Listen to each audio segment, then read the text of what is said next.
श्री गुरुभ्यो नमः। Welcome to day 4, चौथे दिन की कथा में आपका स्वागत है। पिछले दिन की कथा में हमने चर्चा की कि हनुमान जी जब समुद्र को पार करने के लिए छलांग लगा रहे थे, तो छलांग लगाने के पश्चात उनके उस यात्रा में उनको किस किस प्रकार के विघ्न आए और कैसे उन विघ्नों को उन्होंने सहजता से ही पार कर लिया। हमने मैनाक पर्वत से संबंधित चर्चा की, हमने सुरसा माता और हनुमान जी का संवाद के बारे में बात की और हमने फिर यह भी जाना कि जो राक्षसी प्रवृत्ति होती है वो क्या होती है। जब हनुमान जी लंका के तट पर पहुंच चुके हैं, अब जो सागर है उसे पार किया जा चुका है, तो अब क्या करना है, इसके लिए हनुमान जी जब विचार कर रहे थे तो उन्होंने सोचा कि मैं एक मच्छर जितना छोटा सा रूप बना के लंका में घुस जाता हूं। तो उन्होंने मच्छर जितना छोटा सा रूप बनाया, लंका में प्रवेश करने लगे। मुख्य द्वार पर ही लंकिनी नाम की राक्षसी, जो मुख्य गार्ड है लंका की, उसने रोक लिया। अब गार्ड का तो यही काम है, जो सिक्योरिटी पर है उसका तो यही काम है कि वो किसी भी ऐसे व्यक्ति को अंदर ना जाने दे जो वहां से संबंधित नहीं।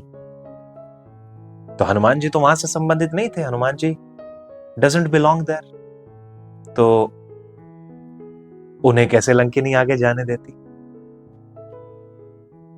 तो तुलसीदास जी लिखते हैं, मसक समान रूप कपि धरहि, लंकहि चलेउ सुमिर नरहरि। अब यहां बड़ी एक इंटरेस्टिंग बात फिर से सामने आती है। मसक समान रूप धरा हनुमान जी ने, मसक मतलब मच्छर, लंकहि चलेउ, लंका की ओर चल रहे हैं, सुमिरी नरहरि। नरहरि कौन है?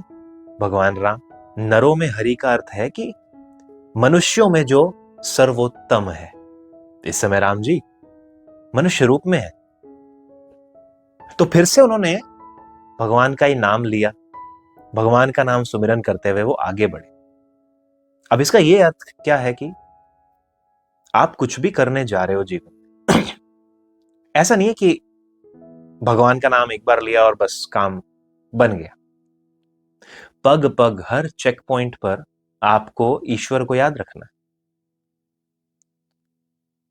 कई बार हम कहते हैं कि हम ना नियमित पूजा नहीं कर सकते, हमने आज करी फिर हम कभी और कर लेंगे। इस प्रकार से बहुत ऐसे घर हैं हमारे देश में, हमारे धर्म में, जहां रोज ज्योत नहीं जलती। कहने को वो हिंदू हैं, लेकिन ज्योत नहीं जलती है। और मैं सनातन पद्धति को मानने वालों की बात कर रहा हूं। तो अब ज्योत क्यों नहीं जलती? जी हमारे पास उतना समय नहीं है। हालांकि ज्योत जलाने में कोई खास समय नहीं लगता, 5 मिनट, और ये 5 मिनट भी ज्योत जलाने में नहीं लगते। 5 मिनट में तो बेसिकली आप अपनी पूरी पूजा समाप्त कर लेते हो। कभी कभी तो 2-3 मिनट में ही खत्म हो जाती है, और भगवान को वो समय भी नहीं चाहिए, बस जितना दे रहे हो उतना अच्छे से देना चाहिए। तो इस संदर्भ में कुछ लोगों का यह विचार है कि ज्योत जलाने से क्या होता है, मन में भगवान होना चाहिए। आपने भी सुना होगा। नहीं, ज्योत जलाने से होता है, क्योंकि जब हम ये बात करते हैं ना कि मन में ईश्वर होना चाहिए, हमें पूजा पाठ करने की क्या आवश्यकता है, ये उन लोगों को शोभा देता है जो उस स्तर तक पहुंच चुके हैं जहां पूजा पाठ की वाकई आवश्यकता नहीं है, जब आपने अपने अंदर के ही ईश्वर को जगा लिया हो। जो लोग ये बात कहते हैं, आम लोग, वो दरअसल अपनी, समझ लें, काम चोरी को छुपाने के लिए इस प्रकार की बड़ी बड़ी बातें कहते हैं। सत्य तो यह है कि यदि हम ईश्वर के कार्य में थोड़ा सा समय देते हैं तो हमारा मन शांत हो जाता है, हमारा दिन बहुत अच्छा जाता है। घर में रोज ज्योत जलना का अर्थ है रोज हवन हो जाना। अग्नि का जलना ही अपने आप में आनंद को देने वाला है, बीमारियों को हटाने वाला है, शांतिदायक है। अग्नि को माना गया कि वो प्योर करती है। आप अग्नि में कुछ डालते हैं तो वो प्योरेस्ट फॉर्म में आ जाता है। प्योरेस्ट फॉर्म का मतलब है बेस फॉर्म कह सकते हैं। जैसे मृत शरीर को अग्नि में डाला जाता है तो वो एकदम बेस फॉर्म में बन जाता है, वो अर्थ ही बन जाता है, वो मिट्टी हो जाता है, कुछ नहीं बचता उसके अंदर। हड्डियों में भी जो मोटी हड्डियों वाला हिस्सा है वो बच जाता है, लेकिन जो छोटी हड्डियों वाला है वो भी चूरा ही है, चूरा हो जाता है, बस वही बच जाता है। इसी प्रकार से सोना यदि उसमें डालते हैं तो वो उसकी इम्प्योरिटीज को हटा देता है। अच्छा, इम्प्योरिटीज हटा देता है, उसके बाद भी यदि हम सोने को अग्नि में डाले रखते हैं तो वो उसकी भस्म बना देता है। और वो भस्म किस काम के लिए यूज होती है? दवाइयां बनाने के लिए। स्वर्ण भस्म का इतना प्रताप है कि हमारे शरीर को यदि स्वर्ण भस्म, रजत भस्म, चांदी की भस्म मिल जाए एक सीमित मात्रा में तो शरीर निरोगी है, बुद्धि प्रखर हो जाती है। ये अग्नि का प्रताप है। और यदि हम अग्नि नहीं जला रहे तो फिर हम ये बात भी नहीं कर सकते कि जब हम ईश्वर के लिए थोड़ा सा एफर्ट नहीं लगा पा रहे तो फिर ईश्वर से हम अपेक्षा भी नहीं करें कि वो हमारे लिए कुछ करे। अब हाँ, ईश्वर आपके किए का भूखा नहीं है, वो आपके भाव का भूखा है। लेकिन यदि आप अपने भाव के अंदर ही धूर्तता छिपाए हुए होंगे कि नहीं नहीं, ईश्वर को कहां इसकी आवश्यकता है, क्योंकि आप नहीं करना चाहते, फिर तो कुछ भी नहीं हो सकता। तो तुलसीदास जी कहते हैं कि भगवान का नाम सिमरन किया उन्होंने फिर से, तब भी करके ही निकले थे जब उन्होंने छलांग लगा दी थी। अब वहां पहुंच गए हैं, एंट्री कर रहे हैं, तब भी वो भगवान का ही नाम सिमर रहे हैं। हर चेक पॉइंट पे ईश्वर का नाम है। और जब ईश्वर का नाम आपके पास है, इसका मतलब सफलता में कोई संदेह नहीं है। डर को हटाने वाला नाम ही होता है। फिर आगे क्या आता है? अब लंकिनी ने उन्हें पकड़ लिया। अब लंकिनी तो आगे नहीं जाने देगी हनुमान जी को। नाम लंकिनी एक निश्चरी, सो कह चलेसी मोही निंदरी। तुलसीदास जी कहते हैं कि लंकिनी कहती है, तुमने मेरा निरादर करके आगे जाने की चेष्टा कैसे करी? तो हनुमान जी आ गए अपने बड़े रूप में, फिर क्या कर सकते हैं? अब हनुमान जी अंदर तो नहीं जा सकते। लंकिनी को वो समझाएंगे, लंकिनी मानेगी नहीं। मान लीजिए आप किसी प्राइम मिनिस्टर या किसी बड़े मिनिस्टर या किसी उद्योगपति या कोई बहुत ही रिच व्यक्ति के, प्रतिष्ठित व्यक्ति के घर जाना चाहते हैं, लेकिन आपको आज्ञा नहीं है। तो गेट वाले जो गार्ड को आप जितना मर्जी समझा लो, वो आपको जाने थोड़ी देगा कि हाँ जी मैं तो बहुत बड़ा फैन हूं उनका, प्लीज मुझे जाने दीजिए वगैरह वगैरह। ऐसा तो नहीं होगा। तो समझाने से तो यहाँ काम बनना नहीं था। अच्छा, दूसरी बात, हनुमान जी अपनी आइडेंटिटी तो प्रूव कर नहीं सके वहां पे कि मैं हूं कौन लंका का। झूठ हनुमान जी बोलते नहीं। तो उस दृष्टि से यदि देखा जाए तो लंकिनी के लिए तो वो एक शत्रु है। लेकिन हनुमान जी तो अपने कार्य के लिए निकले हैं। अब या तो हनुमान जी वहां रुकेंगे या लंकिनी, दोनों में से कोई एक ही जी सकता है, क्योंकि युद्ध होना तय है। तो हनुमान जी ने क्या किया? जब लंकिनी ने उनको जाने नहीं दिया तो हनुमान जी ने एक मुष्टिका बनाई और लंकिनी के मुंह पर दे मारा। तुलसीदास जी कहते हैं, मुठिका एक महाकपि हनी, रुधिर बमत, खून की उल्टियां होने लगी लंकिनी को। धरनी ढनमनी, अचेत होकर गिरी। पुनि संभारी उठी सोलंका, जोरी पाणी कर विनय सशंका। फिर अपने आप को संभाला, खड़ी हुई। अब उसको चेता आया। फिर उन्होंने कहा, जब रावण ही ब्रह्म बर दीना, चले बिरंची कहा मोहि चीना, बिकल होसी तय कपि के मारे, तब जाने सो निशिचर संघारे। कि मुझे कोई हरा नहीं सकता था। मैं जान गई हूं आप कौन है। जब ब्रह्मा जी ने रावण को वरदान दिया था, उस समय मुझे चुपके से बुलाकर यह भी बताया था कि राक्षसों का अंत कब होगा। और क्या कहा था उन्होंने कि जब तुम किसी वानर के प्रहार से अपनी सुध बुध खो बैठो, तो समझना कि राक्षस जाति का अंत अब आया, निकट है। तो मैं समझ गई कि आप वो हैं। तो मेरे बड़े अहोभाग्य, उसके बाद लंकिनी अपने अहोभाग्य कह रही है कि मेरे बड़े अहोभाग्य कि मेरे को आपका दर्शन मिला। बड़े भाग्य से इस प्रकार के लोगों का दर्शन मिलता है। अच्छा, अब यहां पर एक बड़ी विचित्र बात विचार में आती है कि लंकिनी तो स्त्री है, तो हनुमान जी ने एक स्त्री पर हाथ कैसे उठाया? इंटरेस्टिंग है, राइट? तो इसके 3 कारण हैं।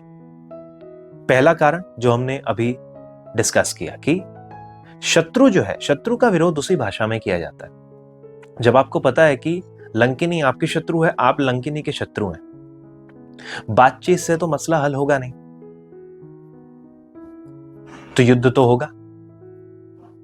तो एक कारण तो यह है कि वो युद्ध ही नहीं होगा तो हनुमान जी अंदर जा ही नहीं सकते, और उस युद्ध के होना ही नहीं, युद्ध को जीतना भी आवश्यक है। दूसरा कारण है कि गलत काम को किसी भी प्रकार से क्षमा नहीं किया जा सकता, चाहे धर्म के भेद पर, चाहे लिंग के भेद पर, चाहे जाति के भेद पर, या किसी भी और भेद पर। गलत गलत है, अधर्म अधर्म है। तो यदि आपके सामने वाला व्यक्ति स्त्री है और वो अधर्मी है, फिर आपको यह नहीं सोचना है कि वो स्त्री है, वो अधर्मी है। कहीं शास्त्रों में इस प्रकार का वर्णन नहीं है कि एक अधर्मी व्यक्ति को सिर्फ इसलिए क्षमा कर दिया जाए कि वो स्त्री है। हां, शास्त्रों में इस प्रकार के वर्णन जरूर आए हैं कि किसी भी स्थिति को पूरी तरह समझकर उस पर विचार करके आपको आगे कार्य करना चाहिए। यहां वो स्थिति है आइदर और की, या तो हम या तुम, दोनों साथ नहीं रह सकते। तो दूसरा कारण यह हुआ कि गलत को गलत ही मिलेगा, गलत की पनिशमेंट मिलेगी, गलत तो नहीं मिलेगा। अच्छा, हनुमान जी ने इस बात का बहुत अच्छे से विचार किया। गलत को उन्होंने सजा दी, लंकिनी को नहीं छोड़ा। उसके बाद रावण का पुत्र अक्षय कुमार भी आएगा बाद में, जब वो अशोक वाटिका हनुमान जी पहुंच जाएंगे। वो अशोक वाटिका में हनुमान जी को जब रोकने आता है, हनुमान जी के ऊपर प्रहार करता है, उनको मारने की चेष्टा करता है, हनुमान जी उसको मार डालते हैं। देखा जाए तो अगर वो रावण का पुत्र है तो आयु में रावण से तो छोटा ही है। अब कितनी आयु है वो अलग बात है, संभवतः भगवान हनुमान से भी छोटा हो, लेकिन क्योंकि वो गलत कर रहा है, उस समय आप पे प्रहार कर रहा है, वो इस समय एक शत्रु सेना का सैनिक है, तो उसके साथ बर्ताव भी वैसा ही किया जाना चाहिए। आपके सामने आने वाला शत्रु भी यह देखकर आप पर प्रहार नहीं कर रहा कि आप वानर जैसे दिखते हैं। वो आपको मायावी शक्तिशाली समझकर, आपको शत्रु समझकर ही प्रहार करता है। इसलिए यदि आपके सामने कोई व्यक्ति गलत कर रहा है और आपको उसका जवाब देना है, तो आप जवाब दें। ये ना सोचें कि मैं उसे जवाब इसलिए नहीं दे सकता क्योंकि वो स्त्री है, या वो किसी और जाति का है, या किसी और धर्म का है। और जिस देश में इस प्रकार की समस्याएं उत्पन्न हो जाती हैं, जहां पर हम किसी के लिंग को जानकर या किसी की जाति भेद इत्यादि जानकर यह विचारते हैं कि उसको दंड कितना मिलना चाहिए, फिर वहां पतन शुरू हो जाता है। तो लंकिनी कहती है, तात मोर अति पुण्य बहुता, देखे नयन राम कर तूता। मेरे बड़े अहोभाग्य हैं कि मैं आपको देख सकी, राम जी के दूत को देख सकी। फिर हनुमान जी लंका में प्रवेश करते हैं और फिर तुलसीदास जी कहते हैं, प्रबसी नगर कीजे सब काजा, हृदय राखी कौशलपुर राजा। यदि आप भी कोई बाहर काम करने जा रहे हैं ना, किसी बिजनेस ट्रिप पे जा रहे हैं, या कोई भी शुभ कार्य करने अगर आप जा रहे हैं, शहर से बाहर जा रहे हैं, स्थान से बाहर जा रहे हैं, आप बस इस चौपाई का गायन कर लीजिए, आपका काम सिद्ध हो जाए। भाव से किया जाना चाहिए, और जो होगा आपके लिए अच्छा होगा। क्यों अच्छा होगा? क्यों प्रभसी नगर कीजिए सब काजा, हृदय राखी कौशलपुर राजा? क्यों हृदय में हम कौशलपुर राजा को रखें, श्री राम को रखें? यदि हम प्रभसी नगर कीजिए सब काजा, किसी नगर में प्रवेश कर रहे हैं जब, फिर तुलसीदास जी कहते हैं, गरल सुधा रिपु करई मिताई, कि राम का नाम हृदय में धरने से गरल यानी विष सुधा हो जाता है, अमृत बन जाता है। रिपु दुश्मन, शत्रु, मिताई मित्र हो जाता है। गोपद सिंधु, जो समुद्र है, समुद्र किसी बहुत बड़े गड्ढे में फैले हुए जल को ही तो कहते हैं। सिंधु क्या बन जाता है? गाय का खुर से बना हुआ जो छोटा सा गड्ढा है, यदि उसमें थोड़ा कीचड़ या पानी भर जाए, क्या उसे पार करना असंभव है? नहीं, कुछ भी नहीं है वो तो कहते हैं वो इतना बन जाता है। और अनल शीतलाई, अग्नि शीतल हो जाती है। अब ये सारी चीजें लिटरल नहीं है कि हाँ जी सामने अग्नि जल रही है, हमने बोला राम राम राम, अग्नि बुझ गई। नहीं, इसका अर्थ है कि जितनी विपरीत परिस्थितियां होती हैं वो सीधी हो जाती हैं। ये है कौशलपुर राजा का आशीर्वाद और प्रताप, भगवान राम का आशीर्वाद और प्रताप। फिर तुलसीदास जी आगे बढ़ते हैं और बताते हैं कि हनुमान जी अब अंदर हर जगह ढूंढ रहे हैं, कहीं भी उनको मां जानकी मिल नहीं रही। यहां एक बहुत सुंदर बात कही है तुलसीदास जी ने, उन्होंने हर एक घर को मंदिर बोला है। मंदिर मंदिर मंदिर क्यों बोला? मंदिर तो है नहीं वहां पे। तुलसीदास जी ने मंदिर इसलिए बोला है कि जहां मां जानकी का वास है तो वो मंदिर ही है। मंदिर का अर्थ है कि जहां पर माता, हमें तो ये नहीं पता कि माता सीता कहां पर है, तो वो किसी भी घर में रखी जा सकती है। तो इस समय वहां घरों को मंदिर की उपमा दी गई है, क्योंकि सीता माता को किसी भी अनुचित जगह पर रखा नहीं जा सकता। वो तो देवी है, वो तो लक्ष्मी है, नारायण की पत्नी है, शक्ति है। फिर इस प्रकार हनुमान जी हर घर में उनको देखते हैं, कहीं नहीं दिखती। ऐसे पूरी लंका में घूमते घूमते घूमते एक ऐसे भवन पर उनकी दृष्टि जाती है जहां भगवान राम के चिन्ह बने हुए हैं। चिन्ह मतलब राम आयुध। आयुध का अर्थ है वेपन्स। क्या है राम आयुध? वैसे तो राम के आयुध हैं तीर और कमान, धनुष और बाण। तो उनके घर पर धनुष बाण बने हुए हैं, शंख बना हुआ है, सुदर्शन चक्र बना हुआ है। जितने भी नारायण के आयुध हैं वो उस जगह बने हुए हैं, और उसके अंदर एक मंदिर भी है। अब हनुमान जी बड़ा विचारने लगे कि ये क्या हो गया, ऐसे व्यक्ति के घर पे, यहां राक्षसों में ये मंदिर कहां से आ गया जहां राम के आयुध हो। उसी समय विभीषण जी जो वहां रहते हैं वो जगते हैं, बाहर आते हैं और राम राम का उच्चारण करते हुए अपने गार्डन में आ जाते हैं। अब हनुमान जी और एकदम परेशान हो गए कि यार ये क्या हो गया, यहां राम को भजने वाला कौन है? और ये तो महल भी बहुत बड़ा है, तो किसी साधारण मनुष्य का तो होगा नहीं। साधारण मनुष्य यदि राम का नाम वहां लेगा जिसका राजा राम की पत्नी चुरा लाया तो उसे तो मार दिया जाएगा, तो ये साधारण मनुष्य भी नहीं हो सकता। रामायुध अंकित गृह शोभा बरनी ना जाई, नव तुलसी का वृंद तहां देखी हर्ष कपिराई। तो हनुमान जी को बड़ी प्रसन्नता होती है ये देखकर कि वहां तुलसी का छोटा सा पत्ता पौधा है, ये विभीषण आ गए हैं। अब वो सोच रहे क्या किया जाए। फिर उनके मन में एक विचार आता है कि इन्हीं से पूछ लेता हूं, जो राम का नाम ले रहा है, जिसका घर में मंदिर है, जिसके घर में एक अजब ही शुद्धता का अनुभव हो रहा है मुझे, ये तो साधु ही होगा कोई किसी प्रकार का यहां पे। तो साधु ते होए न कारज हानि, मैं इनसे पूछता हूं। तो हनुमान जी विप्र का, ब्राह्मण का वेश बनाकर वहां पहुंचते हैं, उनसे बात करते हैं, उनका परिचय जानने का प्रयास करते हैं। और जैसे ही हनुमान जी बात करते हैं, विभीषण जी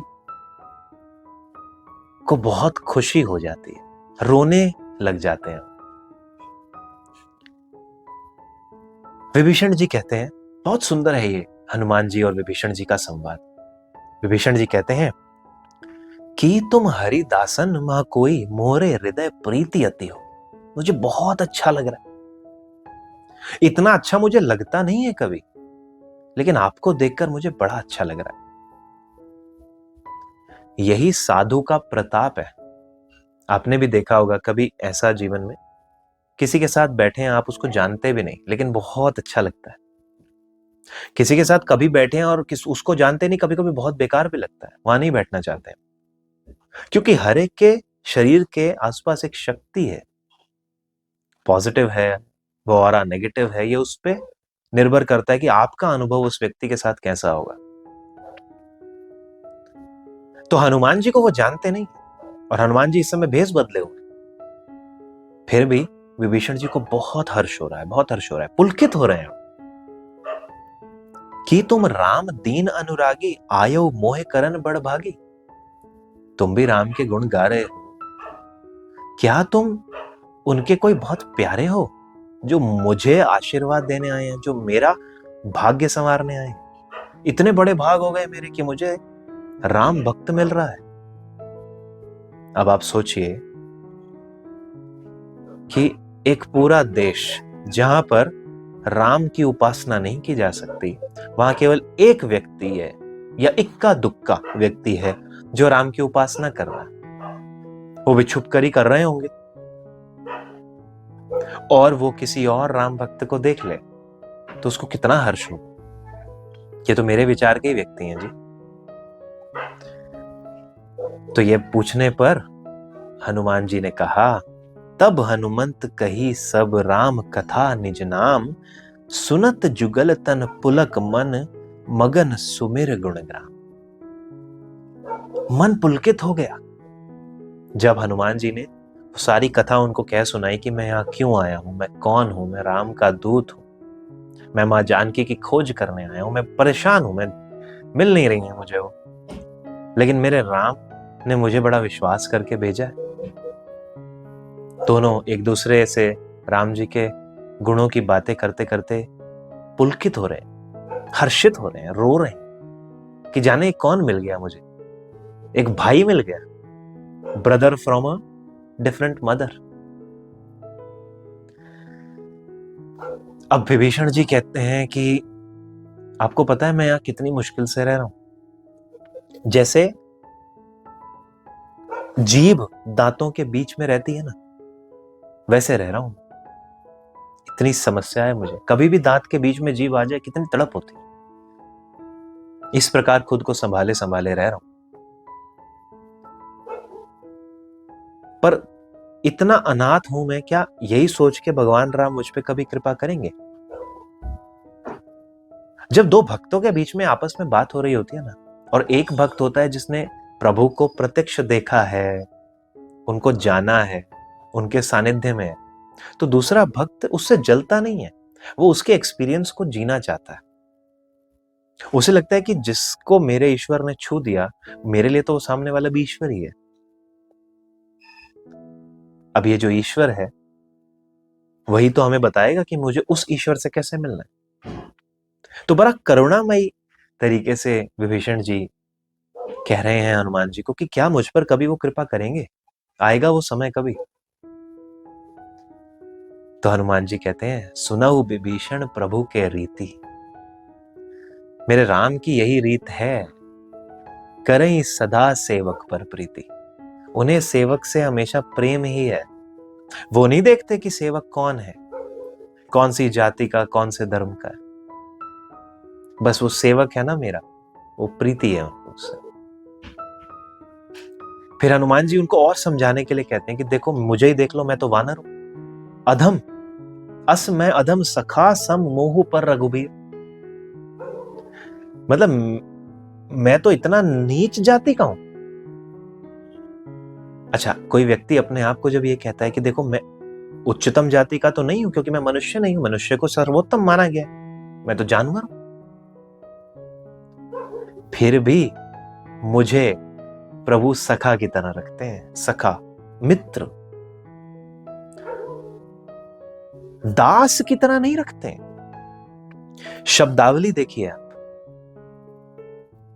हनुमान जी जब स्वयं का परिचय कराते हैं तो वो राम जी का दास बोलते हैं खुद को, लेकिन जब स्वामी की विशेषता बताते हैं तो वो कहते हैं कि वो मुझे अपना मित्र मानते हैं।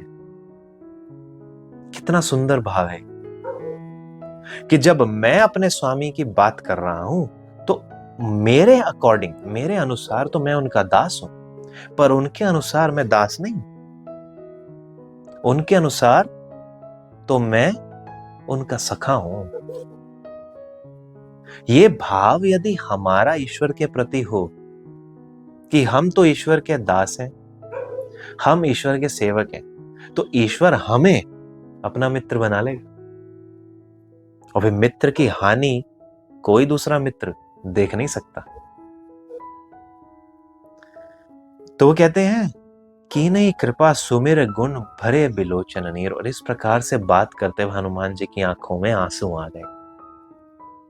आंसू तो आएंगे जब आपको लगता है कि आप तो नीच हो, लेकिन आपका स्वामी आपको नीच समझ ही नहीं रहा, अपने सम रख रहा है। और ऐसा स्वामी जो आपसे प्रेम करता है और आप उस स्वामी से प्रेम करते हो, तो बिलोचन में तो नीर आ ही जाए। तो इस प्रकार हनुमान जी और विभीषण जी का संवाद पूरा होता है और अंत में विभीषण जी हनुमान जी की सहायता करते हैं, उन्हें बताते हैं कि जानकी जी कहां पर हैं, अशोक वाटिका में बैठी हैं, और उन्हें कुछ स्ट्रैटेजी बताते हैं, कुछ युक्ति सुझाते हैं कि कैसे उनसे मिला जाए। उस युक्ति को ध्यान में धरते हुए हनुमान जी अशोक वाटिका की ओर जाते हैं। सवेरा हो गया है तो हनुमान जी छोटा मच्छर का रूप बनाकर ही अशोक वृक्ष के ऊपर, वो अशोक वृक्ष जिसके नीचे मां जानकी बैठी हैं, हनुमान जी उसी अशोक वृक्ष के अंदर पत्तों के पीछे छिप जाते हैं और जानकी मां को देखते हैं कि वो किस प्रकार का जीवन यापन कर रही हैं। वो देखते हैं कि बस राम राम जप रही हैं, उन्हीं के गुणों की बात कर रही हैं, सर पे बस एक जटा भर रह गई है, पतली एकदम बहुत दुबली हो गई हैं, दुखी हैं, रोती रहती हैं हर समय। ये देखकर उन्हें बड़ा कष्ट होता है। क्यों कष्ट होता है जी? यदि आप मां को रोते देखोगे, उसकी निर्बल हालत को देखोगे, तो आप कष्ट तो होगा ही। हनुमान जी के लिए तो वो मां है, क्योंकि राम उनके पिता है। तो ये वो तो उनके बालक की तरह हुए, सीता मां के बालक की तरह हुए हनुमान जी, जिस प्रकार लक्ष्मण जी। अब सवेरा हुआ, अब तो बाहर आ नहीं सकते हनुमान जी, तो वो प्रतीक्षा करते हैं और इतने में देखते हैं सामने से रावण आ रहा है अपनी बहुत सी रानियों के साथ, संग नारी कई कहू बहु बनावा। अब रावण अपनी बहुत सी नारियों के साथ आ रहा है, उनमें एक नारी है मंदोदरी, जो रावण की पटरानी है। मंदोदरी बड़ी उत्तम स्त्री है, बड़ी उत्तम स्त्री, 5 कन्याएं मानी गई हैं।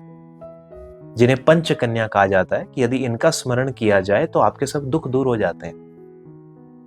यदि इनका स्मरण किया जाए तो अपने अंदर वो क्वालिटीज आती हैं। स्त्रियों के लिए खासकर कहा गया कि पंचकन्याओं के चरित्र के ऊपर यदि ध्यान दिया जाए तो उनका अपना चरित्र बहुत उत्तम बन जाता है। कौन है वो पंचकन्या? अहिल्या, द्रौपदी। अहिल्या तो हम सब जानते हैं, गौतम ऋषि की पत्नी है, जिन्हें राम जी ने पत्थर से स्त्री बना दिया था। इस वृत्तांत के बारे में कभी और विस्तार में चर्चा करेंगे। दूसरी है द्रौपदी,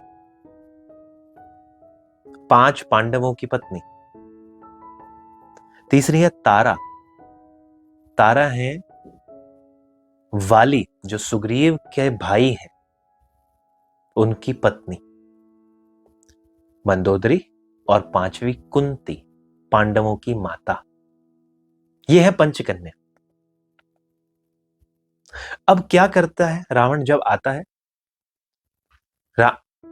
वो सीता माता को समझाने की कोशिश करता है, साम दाम दंड भेद, किसी भी तरीके से डर दिखा रहा है, प्रलोभन दे रहा है। कैसे कैसे प्रलोभन दे रहा है ये समझने की कोशिश करते हैं। रावण कहता है कि देवी मंदोदरी आदि सब रानी तव अनुचरी करऊं पन मोरा, एक बार बिलोक मम ओरा। रावण कहता है एक बार यदि आप मेरी ओर देख लें तो ये मंदोदरी और बाकी सब रानियों को मैं तुम्हारी दासी बना दूं। राक्षसी प्रवृत्ति क्या है? आपकी धर्मपत्नी, वो भी मंदोदरी जैसी पंचकन्याओं में जिनका नाम आता है, परम प्रतापी, पढ़ी लिखी, गुण से संपन्न, लेकिन आपको उसकी कोई इज्जत नहीं। रावण कहता है कि यदि तुम मेरी ओर देख लो सीता एक बार, तो इन सबको मैं तुम्हारी दासी बना दूं। यह है राक्षसी प्रवृत्ति। आज भी आप देखेंगे, यदि कोई व्यक्ति विवाह हो चुका है, उसके पश्चात भी अपनी पत्नी के अलावा किसी और स्त्री के बारे में मन से भी यदि सोचता है गलत, तो वो रावण ही है। उसका भी वही विचार है, आप प्रत्यक्ष रूप से कहें या ना कहें।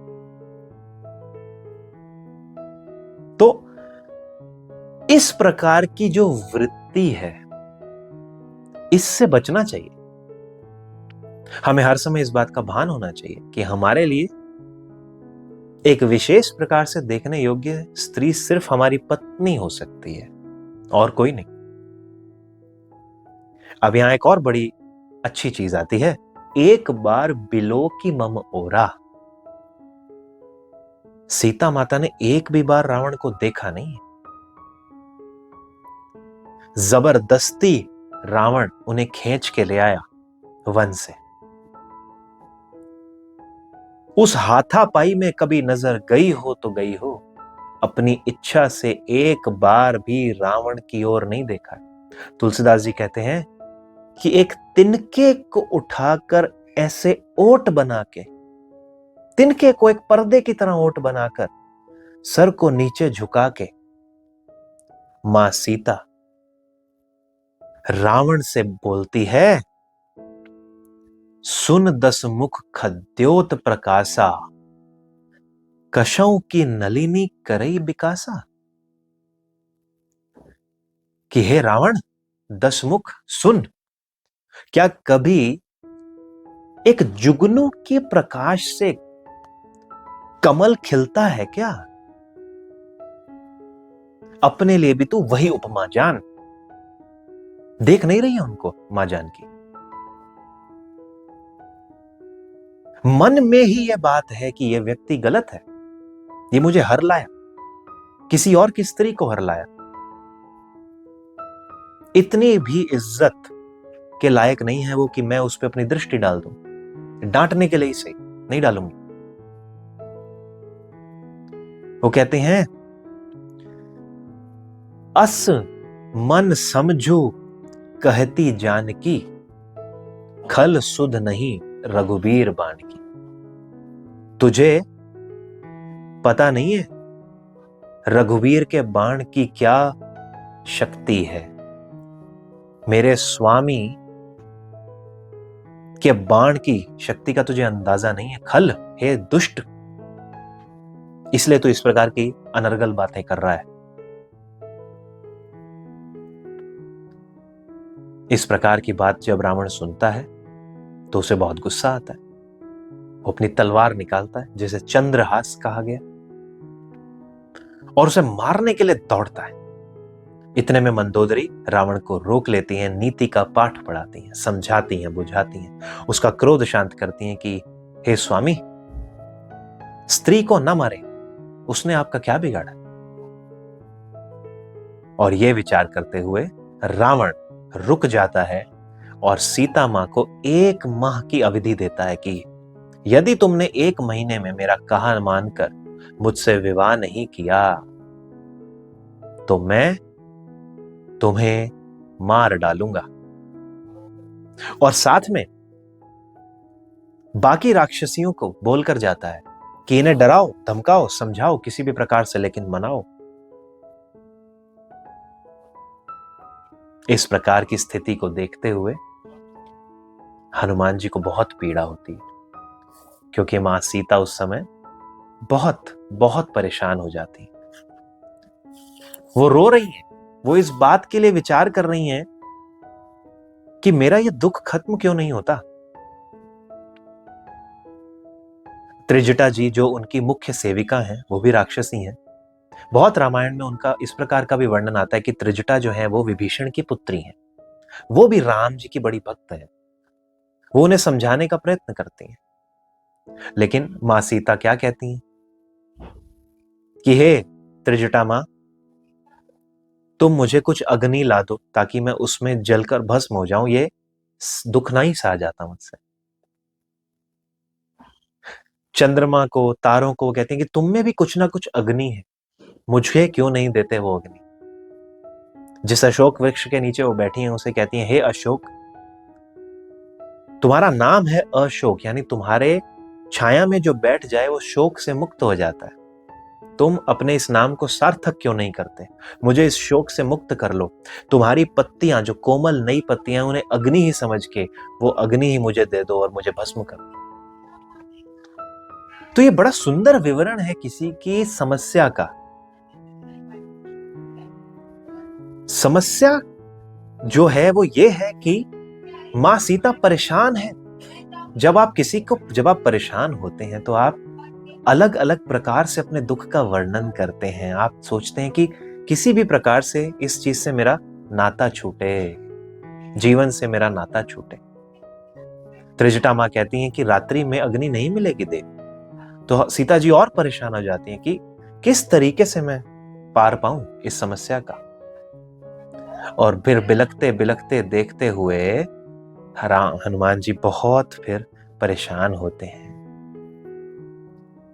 उस समय त्रिजटा माता मां सीता का शोक शांत करने के लिए उन्हें बताती हैं कि कल मैंने एक सपना देखा था। वो झूठ नहीं बोलती, त्रिजटा कभी झूठ नहीं बोलती। वाकई उन्होंने सपना देखा।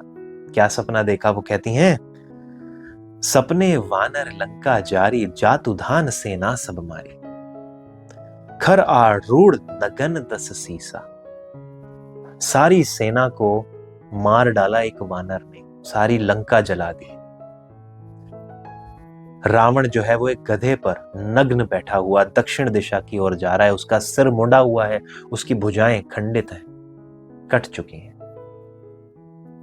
इस प्रकार से बोलते हुए त्रिजटा मां सारी राक्षसियों को कहती हैं कि बहुत जल्दी ही राक्षसों का अंत निकट है। सीता के यदि चरणों में तुम अपनी शरण पालोगी तो ही बचाव संभव है।